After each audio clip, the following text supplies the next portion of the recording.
arrancados violentamente de sus grupos de cultura por los feroces tratantes europeos en guerras de conquista.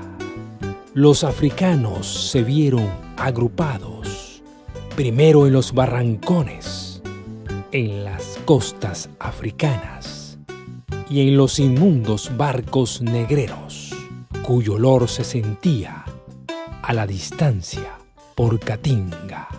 Fragmentos extraídos del ensayo Composición étnica y mestizaje en el Istmo de Panamá durante la colonia de Armando Fortuny.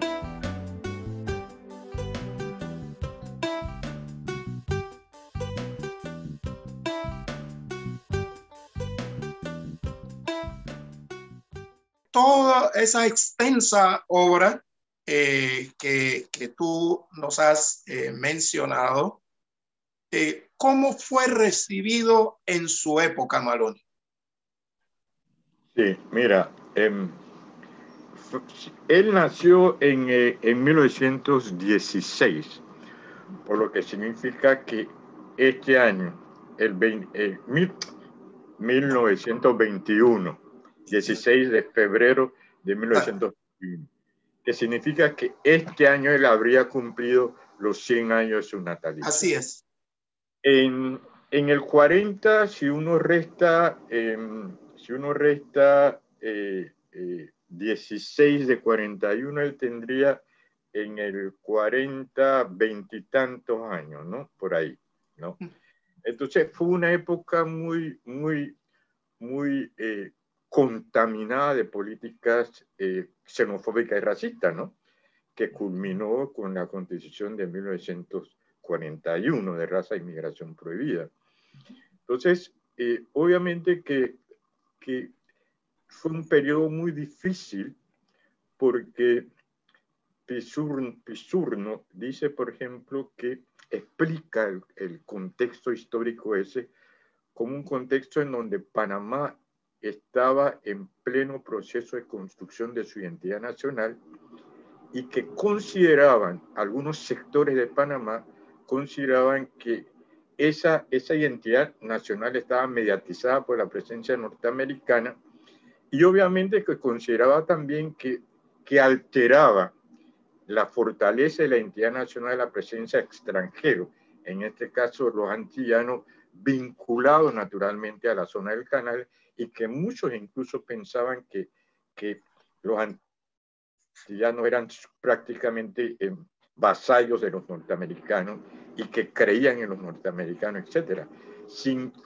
dimensionar la lucha que esos trabajadores habrían de realizar en contra del Gold Roll y el Silver Roll, la huelga de 1916, la de 1920, la existencia de la Sociedad de los Empleados de Plata, de Samuel White, ¿no? Habría naturalmente de permitir conquistas laborales importantes dentro de la zona del canal. Y no es que se era súbdito, diríamos, de la idea de la superioridad de los norteamericanos, porque la presencia y la influencia de Garvey precisamente permitía a estos trabajadores entender el tema del racismo y desarrollar una conciencia étnica que en el caso del trabajador de la zona del canal se conjugaba tanto la lucha sindical como trabajador y la lucha racial porque el sistema de la zona del canal había sido construido de esa manera. Entonces, diríamos que sectores liberales avanzados en el país, que obviamente se opusieron a la Constitución de 1941, habrían de darle el valor y el significado no muy fácil, ¿no?, a los trabajos de Armando Fortuny, al extremo que posteriormente habría de ser miembro del número de la Academia Panameña de la Historia, ¿no?, que significaba ya un reconocimiento de su trabajo. O sea, ese antillano crecido en Santana y después mudado hacia el hacia el barrio de Río Abajo, llega a ser miembro de número de la Academia Panameña de la Historia. Él se hace secretario privado de Ricardo J. Alfaro. Se dice casi el padre de la redacción de la Declaración Universal de los Derechos Humanos.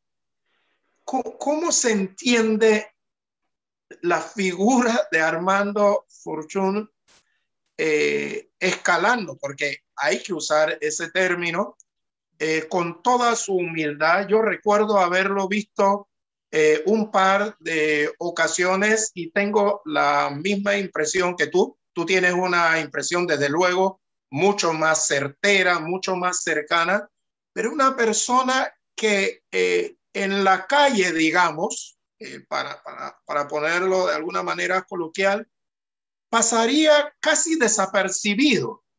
Ese es el Armando Fortuny que yo recuerdo haber visto un par de veces sin conocerlo mucho, porque yo supe después, por estudio, por lectura, a través de tus trabajos, de la recopilación que tú fuiste haciendo y fuiste divulgando. Así fue que yo conocí a Armando Fortuny, a través de tu trabajo. Pero ese Armando Fortuny santanero, antillano, llega a la Academia Panameña de la Historia. ¿Cómo uno lee eso?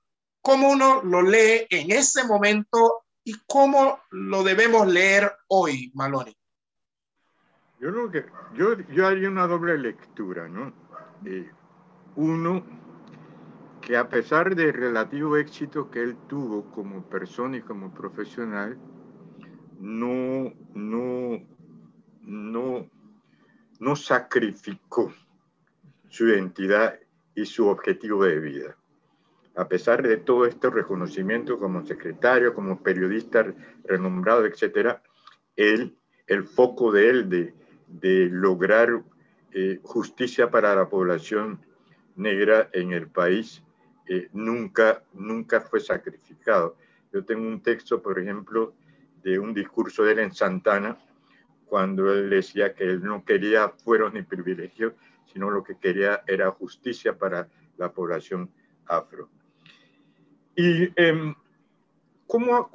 qué lectura hacemos nosotros? Y está luego la lectura del otro, ¿no? La lectura de la sociedad panameña, que yo diría que fuertemente influenciado por sectores pensantes, liberales y progresistas a nivel popular en el país en esa época, que va rescatando y haciendo una lectura de la nación distinta. Había una nación que se estaba construyendo de arriba hacia abajo, pero también hubo el esfuerzo de construir de abajo hacia arriba también la identidad nacional.